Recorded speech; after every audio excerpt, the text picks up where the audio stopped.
The Cincinnati Reds just added that lockdown relief pitcher.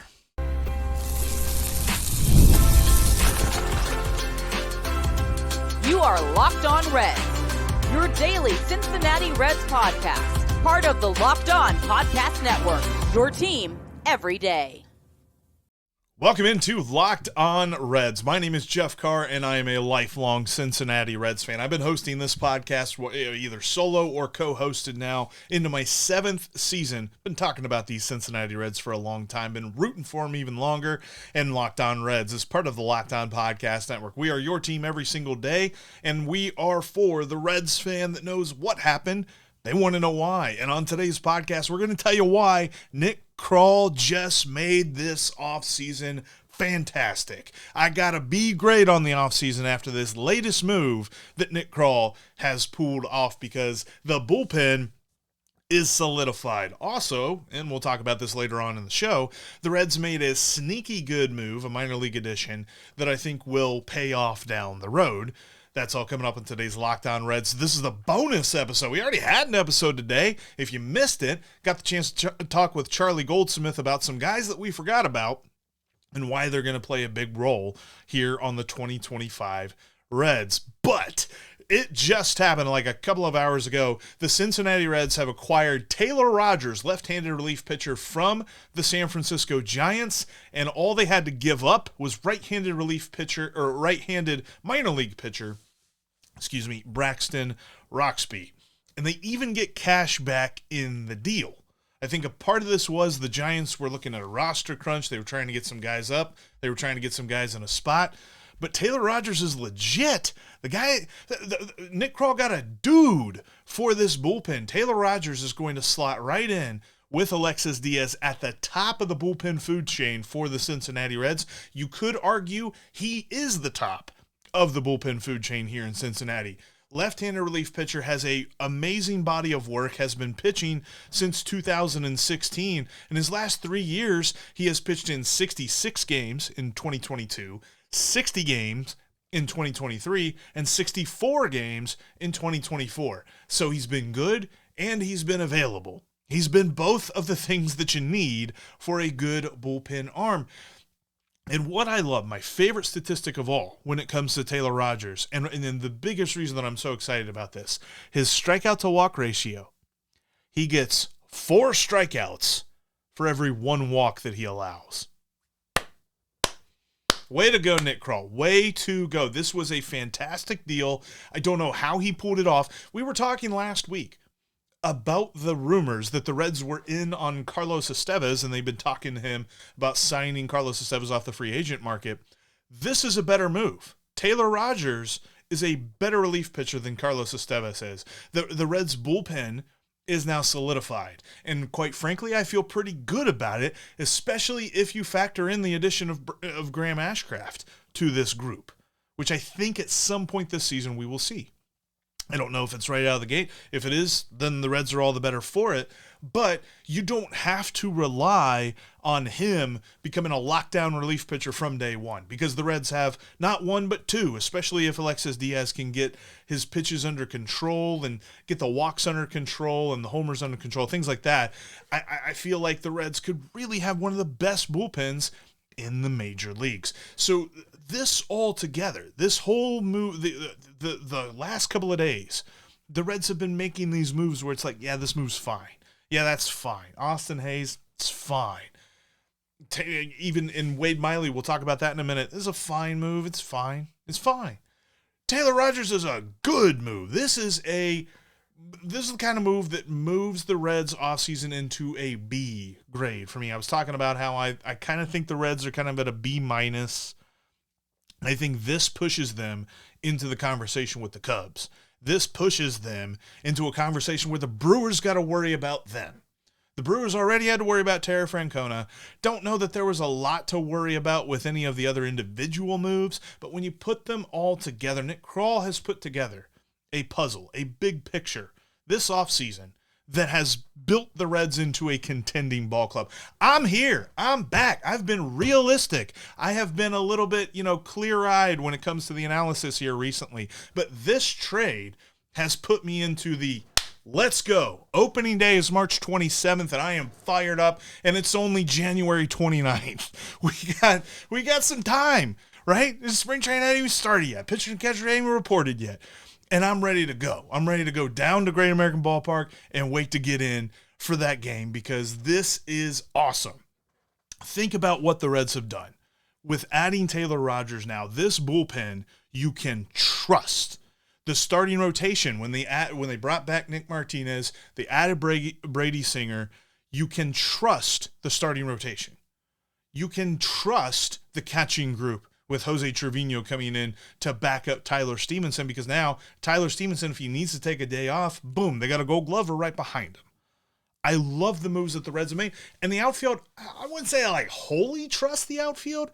I feel a little bit better about it with Austin Hayes in tow. I feel a little bit better about the infield now that Spencer Steer is going to be able to play some third base. And Gavin Lux is going to be able to move around a little bit. Spencer Steer can move around too. He doesn't just have to play third base. But I feel like on the whole, this move and all the other moves have pointed to the best move of the offseason. And that was Terry Francona. And I know we said early on, we're like, that can't be the best. That can't be the best. But the more that I hear people talk about how big of an addition he is to a young team and how much he can get the best out of guys, I think that Nick Krall has done a fantastic job of not pushing all of his chips into one basket. We talked about if they make a move to get like a Teoscar Hernandez or an Anthony Santander, you kind of got to wonder what else they can do. They did a bunch of other stuff.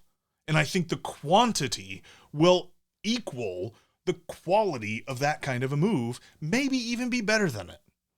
I think I'm kind of, and again, got the chance to talk with Charlie Goldsmith. That episode only premiered like a couple of hours ago, but I talked with him and I said that I think that they're an 82 to 84 win team and they can, kind of catch fire a little bit. Terry Francona can get them closer to the 99th percentile, maybe get to 88 wins. Now I feel like they can get to that 90 win plateau because you've got a lockdown bullpen. Taylor Rogers makes that happen. I mentioned that I trust the starting rotation, though, as well. And quite frankly, Nick Krall wasn't done adding to it as he made a minor move earlier on Wednesday that I like. I'll tell you about that next. Super Bowl 59 is here, and if it looks similar, that's because it is. Eagles-Chiefs.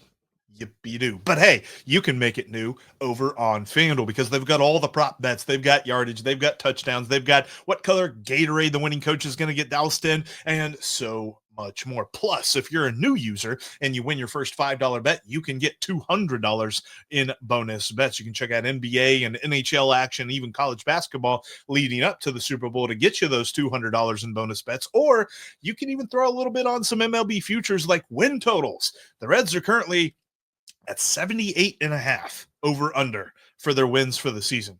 Terry Francona did not come out of retirement to manage the Reds to 78 wins. It just ain't going to happen. They're going to hit the over. You should take the over on FanDuel. That's FanDuel.com. New users, your first $5 winning wager can get you $200 in bonus bets. FanDuel is the official partner of Super Bowl 59. We are talking Cincinnati Reds today, all day, every day, sometimes twice a day, and all week long, getting you ready, all year long, getting you ready for the 2025 season, which we just got a little bit closer to seeing those playoffs with this Taylor Rogers trade. Make sure you subscribe because we're going to be with you every step of the way talking about these Cincinnati Reds because we love these Reds. And I love this move. I love the trade of Taylor Rogers. But even before that, the Reds made a minor league signing of Wade Miley. You remember him? Old friend Wade Miley, the last no-hitter that the Cincinnati Reds saw. Wade Miley tossed it, and he's back. Now, he's coming off of Tommy John surgery. He is on the latter part of his career. And there are some folks that are like, is this even going to happen? But quite frankly, even the baseline of this move is you have a veteran presence for this pitching staff. You have your Ben Kenobi, not even talk about Obi-Wan Kenobi. You get your Ben Kenobi that can kind of mentor the young pitching staff, right? You got Hunter Green, Luke Skywalker at the top. Ben Kenobi can kind of mentor him. He can mentor everybody. in this pitching staff, even if he doesn't make it back to the mound. But I still think he probably can. His timeline kind of puts him at the end of May, rehabbing from this Tommy John surgery. So we're talking about probably June before we see him on a mound.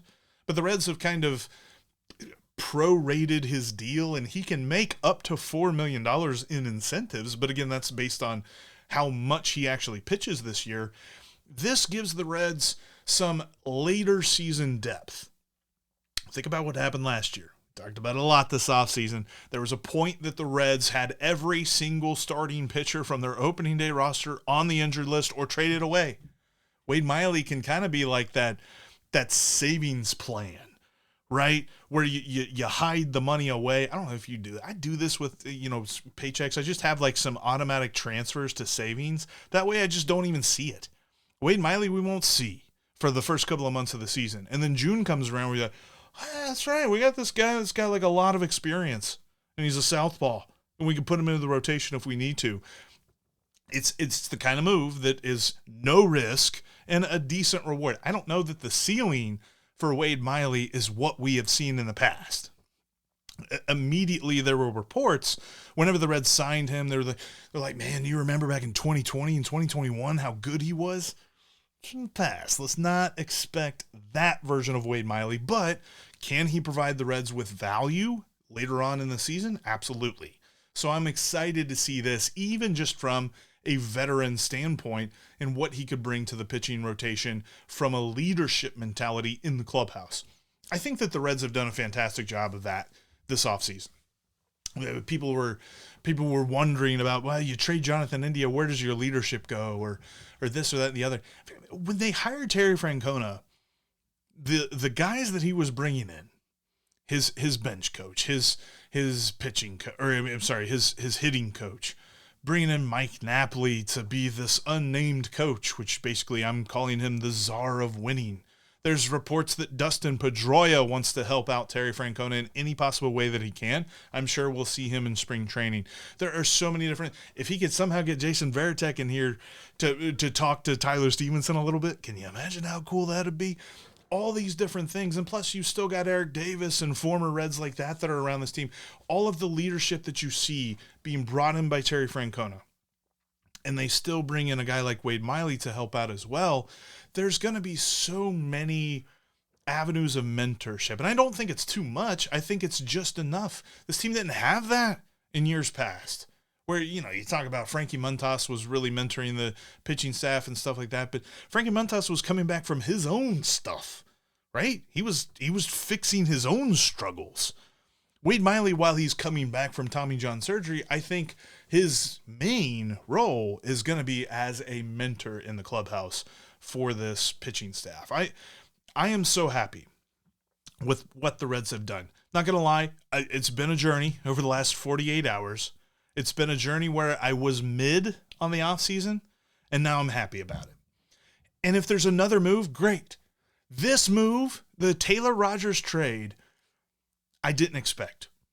I thought, and I even said it on the Austin Hayes episode yesterday, I said that I believed the only other moves we were going to see would be those spring training type of moves, right? Like waiver wire additions, minor league signings with invites to spring training.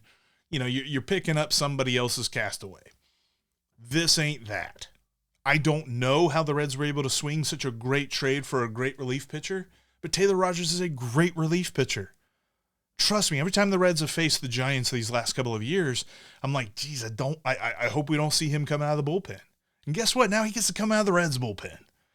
And the other stuff about this too, like I mentioned my favorite stats on him, kind of buried the lead on this. Great at forcing ground balls. It's because he's a sinker sweeper type pitcher, sinker slider type pitcher, but 46% ground ball rate last year. And that is where he has been every single year of his career. He forces the ball on the ground all the time. He is fitting the mold of what Terry Francona wants to build this team into. And I love this. I think that, we heard in years past with David Bell, what was one of the narratives? We heard some narratives. But what was one of the narratives we heard? The front office and the manager's office are in alignment. But you know what? They said that a lot. I don't know that we saw it. You know what Terry Francona hasn't said since he's been hired? Yeah, me and Nick Krall, we're on the same page.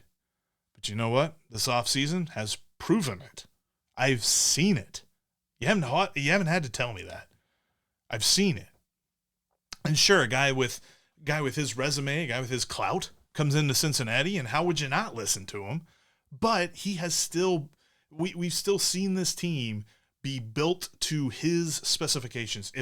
If Terry Francona is in the building, what he needs is what the team should do. And it feels like that is exactly what's been going on. And dude's won everywhere he's been. So I'm looking forward to seeing what he can do here in Cincinnati, because the Taylor Rogers move, the Austin Hayes move, the Brady Singer move, the Jose Trevino move, bringing back Nick Martinez, all of the different things, the Gavin Lux trade, it all points to one thing. Terry Francona's got a lot to work with, and we're going to see just how much he can work. I'm so excited about this season. Make sure that you subscribe so that you're with us every step of the way, because seriously, look at this. I already did an episode. This is a bonus episode for today. I'm excited about Taylor Rogers. When more things happen like this, we will be in your feed. I think Steve and I will try to record a show before this weekend. And he's going to get to talk about this a little bit too. We'll discuss that with him, because I'm sure he's got some feelings. I know that I tend to be a little bit more optimistic than he does, but I got to believe we're on the same page on this, man. I am so pumped, so happy to see this trade. Reds get Taylor Rogers. The bullpen's, it's set, man. It's set, and I am so happy to see it. So much more coming at you as we get into spring training. We're going to begin to look at this roster because I think it's starting to take shape now. I don't know that we see any more big moves coming, but quite frankly, I'm pretty happy with where we are now, the big picture. Thank you so much for making Locked On Reds part of your day, your first listen, your second listen, your third listen, however many listens you check out Locked On Reds. We're here for you every single day because we are Locked On Reds every single day.